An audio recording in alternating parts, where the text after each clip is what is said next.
Ladies and gentlemen, welcome aboard. My name is TCaptainX, and today we're going to help you find the best possible mouse sensitivity and settings for Call of Duty Vanguard. Now you might be wondering, are there any differences from previous Call of Duty titles that are new to Vanguard that you need to know about? And then the short answer is yes, there are a few new and unique settings to Vanguard that we're going to discuss throughout this video. Now, even if you're a very experienced FPS player, you've been playing Call of Duty for a long time on mouse and keyboard, I really think there's going to be some valuable information here. So I highly recommend you watch this entire video because let's be honest, aiming and sensitivity is one of the most important things that we have as mouse and keyboard players. I mean, it's not like that we have, like the game aiming for us, aim assist. Sorry. My bad. Everything in this video will be timestamped down below though, so if you are looking for a particular setting, you can go right to it. Now there is one important Windows setting I want to talk about. So if you hit your Windows key and type in mouse settings, there we go. If you go over here to the right, additional mouse options, go to pointer options here and make sure this selected pointer speed is in the middle here. It's not like too slow or fast. And then make sure you uncheck enhanced pointer precision. Sometimes most games will disable this. I'm not sure if Vanguard does or not, but for other games in general, this can mess a little bit with your sensitivity and throw it off some. So just make sure that's unchecked. All right, so let's first start with DPI before we get into the game. Now you might be thinking, oh, I've been on the same DPI for years. I don't need to change my DPI. I can skip this part. But there's actually some research suggesting that there are DPIs that are better than others, and that has to do with reducing latency and giving you the best possible response time with your mouse. I'm gonna link a video in the description that it goes way more in depth on this subject, but essentially if your DPI is too low, you can have some latency with your mouse, which could cause issues in game. Now for someone who has no idea what DPI is dots per inch. Essentially, it's your mouse's sensitivity outside of the game, but that does influence your sensitivity in the game as well. So if you have a very low DPI, your mouse sensitivity, like on Windows and day-to-day tasks, would be very slow versus a high DPI, it would be very fast. Same thing, you get the idea, right? Now, whatever brand your mouse is, there should be a driver or software that you can download off the internet, should be for free, that you can change your DPI. So I'm using a Logitech G Pro X Superlight. Really like this mouse. Highly recommend it. It's a bit pricey, but very, very good mouse. Not sponsored by Logitech or anything, but hey, Logitech, you are looking lovely today, by the way. Anyways, so if you download that driver, Corsair, SteelSeries, whatever it is, go into that software and you should be able to change your DPI here. So I am on 1600 DPI. You can go through all these different things. Now, some mice do have a hot button that you can change your DPI on the fly. If you're on console, that's probably going to be your best way to change this because you can't, open up this driver on your console, obviously. You could probably, connect it to a computer briefly, change it, and then plug it back to your console. But if you have a DPI button, just refer to your manual or Google it of what button or what color changes to what DPI. Now, when I was talking about the whole latency thing, essentially the minimum DPI I would recommend is 1600, which is what I'm on. Basically, in that video, anything less than 1600, especially 400, had a lot of latency. 800 was okay, but 1600 was kind of that sweet point. From anything there and beyond, there was very little latency with the mouse. So in general, I would recommend a DPI range between 1600 and about 3200. I go with the lower one because I don't want my sense in the game or in Windows to be super fast because I'm more of a low sense player anyway. Okay, so now that DPI is covered, let's get into the game and let's start discussing sensitivity. So to get here, pretty simple, go to settings, make sure you're on keyboard and mouse, here's all of our settings. Now, the reason we cover DPI first is that you could have the same in-game sense.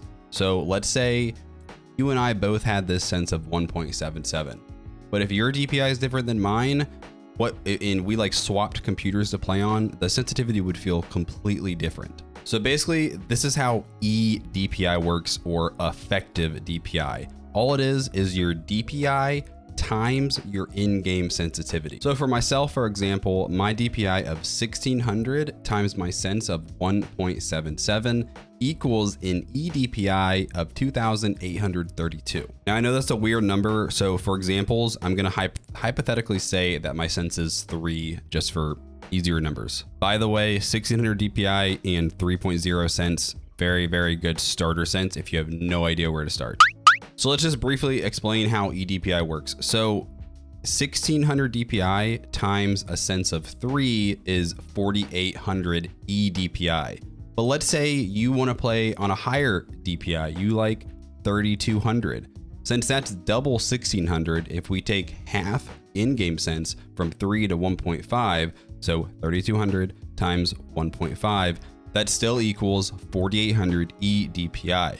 Both sensitivities would feel exactly the same. The only difference is outside of the game, like in day-to-day tasks on your PC, that would feel different because the DPI affects the sensitivity of your general Windows sensitivity. This is like a huge misconception that I see is people only ask, hey, what's your DPI? And I think people just don't understand that DPI and sense goes hand in hand. You need both to get the full equation. All right, so now that you understand how eDPI works, let's talk, is there a best sensitivity in Vanguard?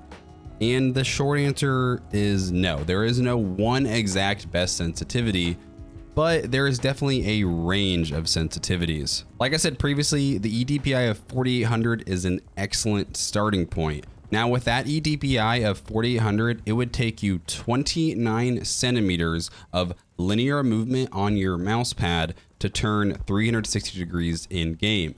Now personally, I play on a lower sense. I play at about 49 centimeters. So it takes me 49 centimeters to turn and do a 360. If we were to measure that, that'd be about 49 centimeters. Now, in my opinion, low sensitivities are superior because it allows for more precision with aiming, as long as you can move fast enough. The big issue with low sense is a lot of people struggle to move quick enough to like quickly turn and flick, and their overall movement can be really bad if their sense is too low for them. Now, finding your sense also depends a lot on your setup. So if you look at my setup, I have a massive mouse pad. I essentially have unlimited movement. I can move my arm as much as I want.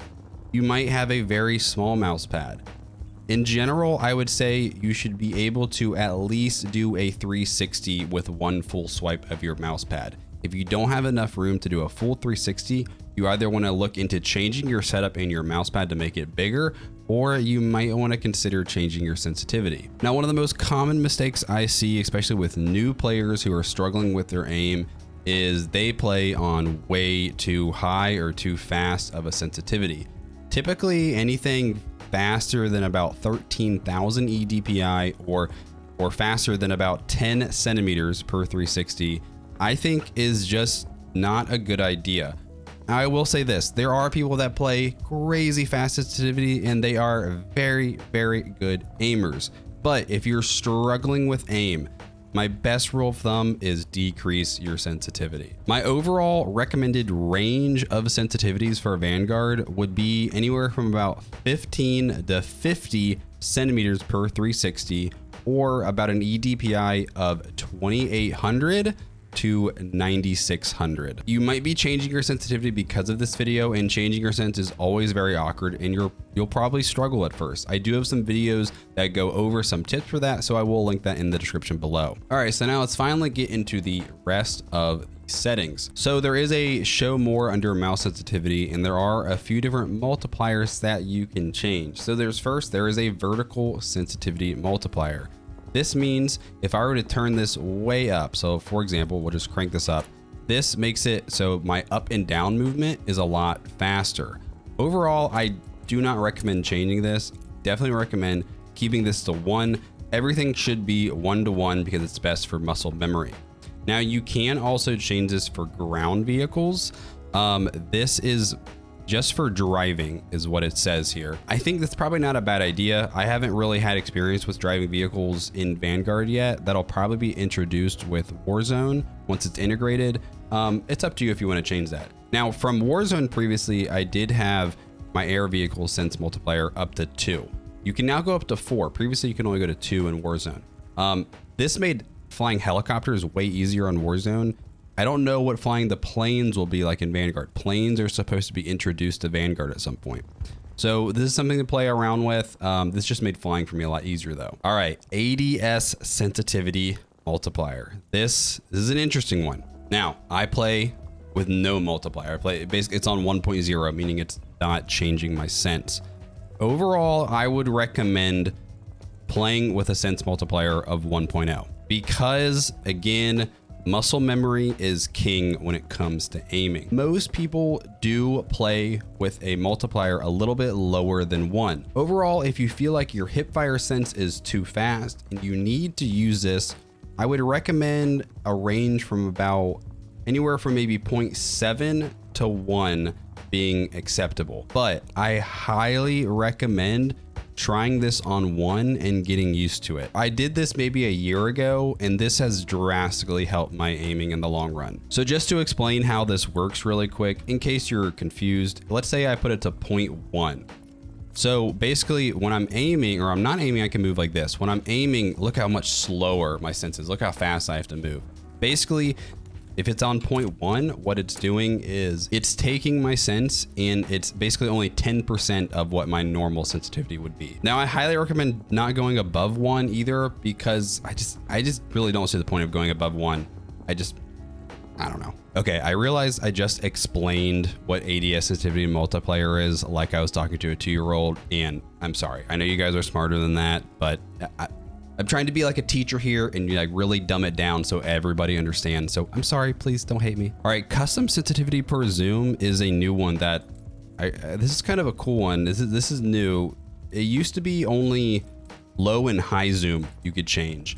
Now you can change your sensitivity for every single zoom, and it'll say here. So like if we go to the 4 times, it says anything between 4 and 5 times, and the attachments are very clear in the descriptions. It'll say like 4.25 times zoom, so it gives you a good idea of what does what. Now personally though, I'm not going to use this. Again, muscle memory. I want everything to be exactly the same. This stuff does matter a lot depending on if you play on relative or legacy, which we'll get to that here in a second. All right, ADS sensitivity transition timing. Now there's 3 settings for this: instant, gradual, and after zoom. And let me hide my webcam here so we can read these. I think this is pretty self-explanatory, but instant means as soon as you hold right click to aim, your sensitivity would be changing to whatever your ADS sensitivity multiplier is. So if this is 1.0, really none of these matter.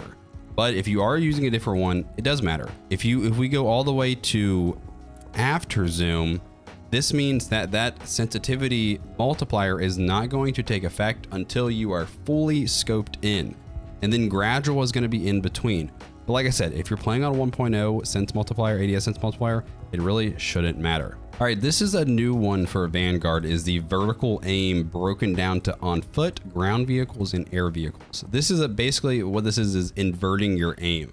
So on foot, if we invert it, it would, if I push up, I look down. If I pull back, I look up. So this is like playing on like the airplane like joystick, where if you push down, you look down. If you pull up, you go up. Now I'm gonna make an educated guess here. If you like this setting, I would almost bet money you're older than 40 years old. If you're new to FPS games and you have no idea, don't play inverted, please. Unless it just makes sense in your mind, then whatever. So, but basically that is broken down on foot, vehicles, and air vehicles. Now I could see inverting it on air vehicles like I talked about with like the whole toggle joystick pushing up and down, but please don't play with it on foot. All right, so now let's move on to advanced mouse settings. So first, ADS mouse sensitivity mode. This is by far the most confusing thing in this entire video. I had to think about this so long to actually like get this into words of how to explain this. This is also, there's a new version or setting of this compared to previous Call of Duty. So previously we just had relative and legacy, but apparently the old legacy isn't this legacy. So let me hide my webcam real quick so you can read this. So legacy alternate. Your rotation speed is scaled down based on the ADS field of view compared to a fixed field of view. This is how legacy value worked in Call of Duty Warzone. So let me bring my webcam back and let's show how legacy alternate works. So it's confusing. Basically, this is gonna feel the fastest when you aim down sight. So if I'm moving here, I'm not moving my mouse all that much. When I do this, I'm still not moving my mouse that much, and I'm still going back and forth about the same distance from like this building to this building. It's basically what it's trying to do is no matter your zoom level, it's trying to keep your sensitivity the same.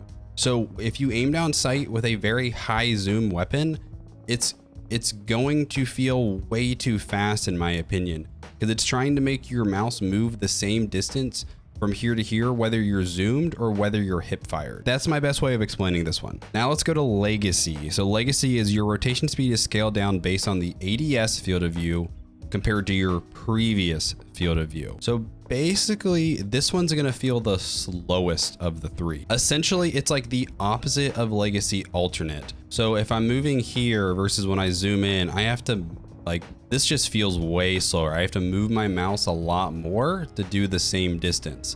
So what it's trying to do is it's trying to completely adjust your sensitivity and like slow it down if you're zoomed in a bunch. And then lastly, relative, which is what I'm going to recommend you play on. It's kind of an in-between between the two of alternate and legacy, but it just feels more natural because what it's going to do is it's going to make your distance traveled the same based on the distance of your monitor, no matter how much you're zoomed in. So basically, if I were to measure on my monitor, like the distance from this building to this building, I don't know, let's call it like 2 inches on my monitor. If I were to actually like take a ruler and put it on my monitor.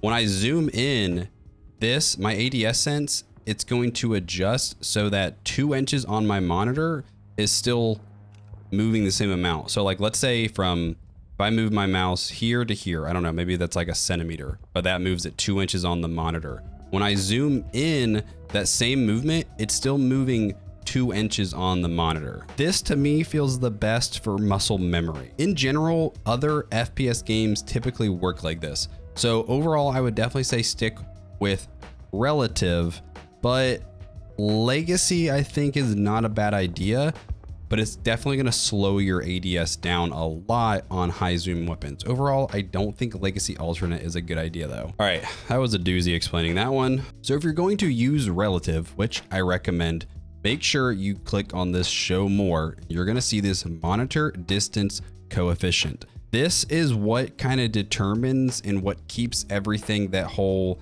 like distance equals the same no matter what your zoom is thing. So how do you find what the right coefficient is for your monitor? 90% of you watching this, it's probably going to be 1.78. The way you find this, it's simple. So you're going to take the horizontal resolution divided by the vertical resolution. So most of you guys are probably on a 1920 by 1080 resolution monitor. So 1920 divided by 1080 would equal 1.78. If you're on a 1440 monitor, like a standard 1440 monitor, it's also probably going to be the same because it's going to be 2560 divided by 1440, which would also get 1.78.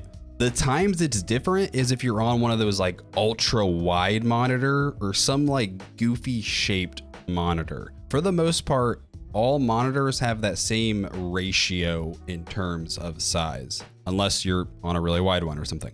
So if that's you, then I would just look up in your settings what your monitor resolution is, take the horizontal, divide it by the vertical. So it should be big number divided by little number.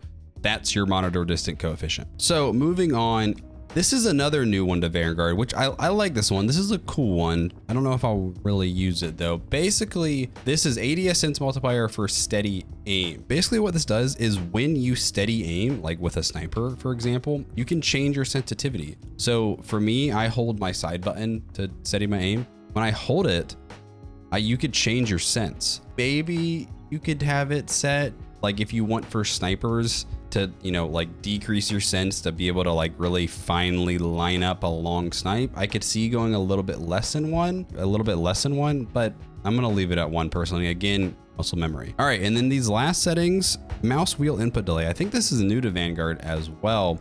This is basically if you scroll your mouse wheel a bunch. Like some people use that to change weapons or stuff like that. This makes it, if you make it high, there's a delay between, I think this is by milliseconds. There's a delay by when the next one can hit. So like if I like flip my mouse wheel a bunch to change weapons, it's only gonna count for one until that time goes up. I don't use my mouse wheel personally for anything, but if you're using it to change weapons and you find that you're like scrolling too fast through them, you might want to consider playing with this and going up a little bit. Now, mouse acceleration and mouse filtering. I highly recommend getting rid of these or putting these to 0. And let me hide this so you can see how this works. Mouse acceleration, basically what it does is if you move your mouse really fast, the faster you're moving it, the faster your sense gets. So it's not just going to be like this distance equals this distance turned on screen. It's actually going to change based on how fast you're moving it. So if we turn this up a bunch here, let's just go all the way. You're gonna like look at, like if I'm moving slow, my sense is fine. But as soon as I start moving fast, I mean, it's just nuts. So don't do that. Again, very bad for muscle memory. Mouse filtering is this, it's weird. I don't recommend it. Basically what it does is it tries to smooth your aim out. Only recommended to sacrifice precision for normalized movement. This might be someone, if you get like motion sick, maybe you could try this. I don't know. Don't do this. It's gonna mess with your aim. Same with mouse smoothing. It's very similar to mouse filtering. Again, it literally says only recommended to sacrifice precision for normalized movements. Don't do it. So mouse setting sensitivity, they're confusing, and so are all the settings in Vanguard. I'm going to be doing an entire series on all the different settings videos. So if you want to see those, make sure to subscribe. If the video helped you, please do me a favor, hit a like on it, comment as well, maybe. By the way, I do stream over here on YouTube if you want to check out, ask me questions, ask me anything in the comments as well. Love to answer, help out. Besides that, I hope I did a good job explaining. Some of this stuff is tricky, but good luck, and I hope you hit some crazy shots with the help of this video, hopefully.